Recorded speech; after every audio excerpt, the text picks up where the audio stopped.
Hello and welcome to the Pretty Good Gaming Daily Triple. That's your no shit gaming news video. 3 news stories in one video with zero faff. Video games are awesome, we all know that. They have the potential to be the ultimate artistic expression for human creativity as they combine every discipline that came before while adding you, the player, directly into the experience. Innovation is always happening in big and small ways, with games sharing mechanics or concepts and building on what came before. Unfortunately, Warner Bros. Doesn't like to share its ideas with others, despite being more than happy to take them. 2014's Middle-earth Shadow of Mordor and its sequel 2017's Shadow of War are 2 open-world action-adventure titles set within the Lord of the Rings universe.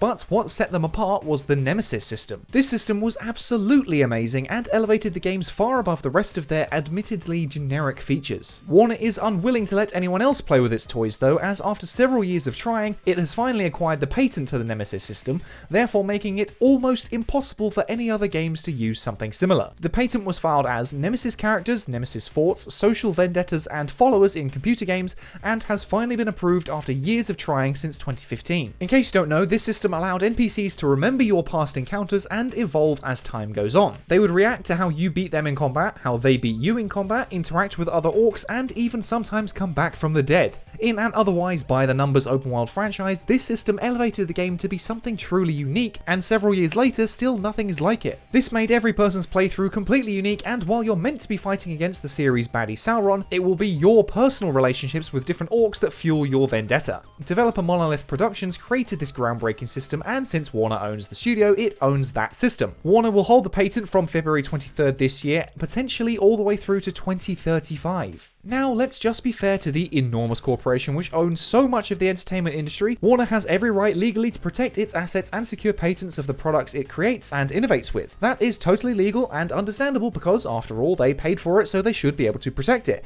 However, I have 2 major problems with this. First is that this system has only been used twice and is one of the most exciting modern innovations in gaming. Looking it away for Warner's use only is detrimental to the wider industry and creativity in games. That leads me to my second point: Warner Bros. Is just a hypocrite. Hypocrite!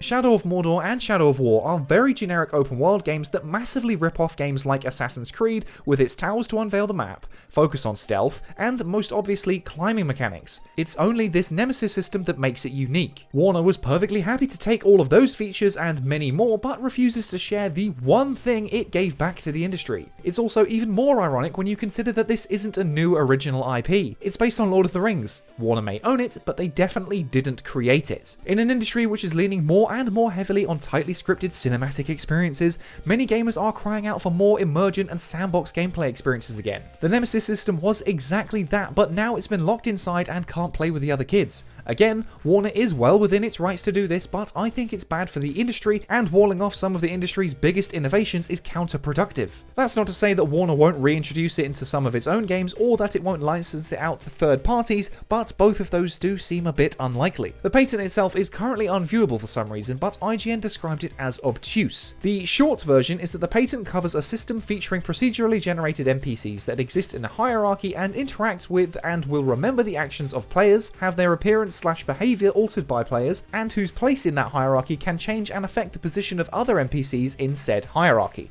Somehow that is both oddly specific and also incredibly broad at the same time. Going forward, no other game developers will be able to create or use similar systems without Warner's say-so. Recent Assassin's Creed games introduced the mercenary system, which is far more basic, but clearly inspired by this Nemesis system. I fully understand Warner wanting to play this close to the chest, but it restricts creativity in the wider industry, and as of yet, Warner hasn't even used it outside of the 2 Middle-earth games. As a business decision, I totally get it, but it's shit for the industry as a whole, at least in my opinion. And next up, from one questionable business practice to another, Ubisoft is pissing off its fans yet again.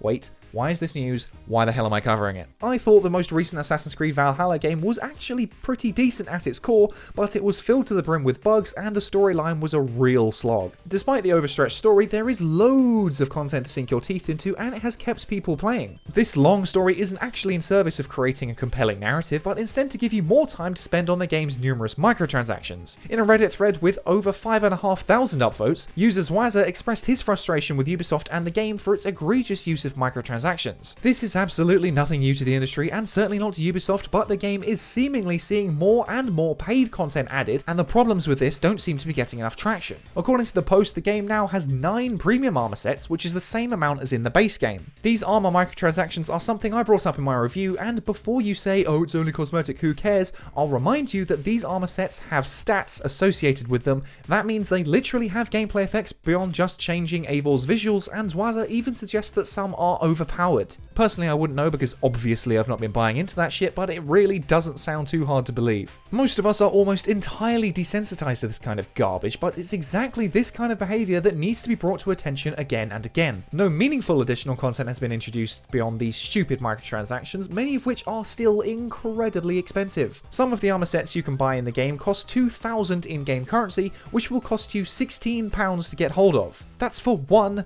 armor set. Some other games will charge that much for entire multi-hour expansions. But don't worry, you won't just get 2,000 Helix points, you'll get an extra 300 thrown in absolutely for free. Aren't you lucky? According to YouTuber Fizzy, it will cost you £83.97 in real money to unlock all the gear sets, and that's leaving out some of the other paid content. As usual, there's already a season pass available for sale, and it has been since before launch, but none of that content has actually even arrived yet. And let's not forget that recently Ubisoft added in XP boosters to a game that was already overstretched. Ubisoft is getting away with this because it's just what it's always done, and probably always will. Myself and many others have beaten this dead horse over and over again for years, and still, unsurprisingly, they never ever listen. Literally, the only way to stop them doing it is to stop buying it, but I'm sure most of you watching it hate it as much as I do and wouldn't even dream of it. Over the past 12 months, so many people have lost their jobs or faced financial hardship, and it's particularly disgusting that companies like Ubisoft are trying to pull this shit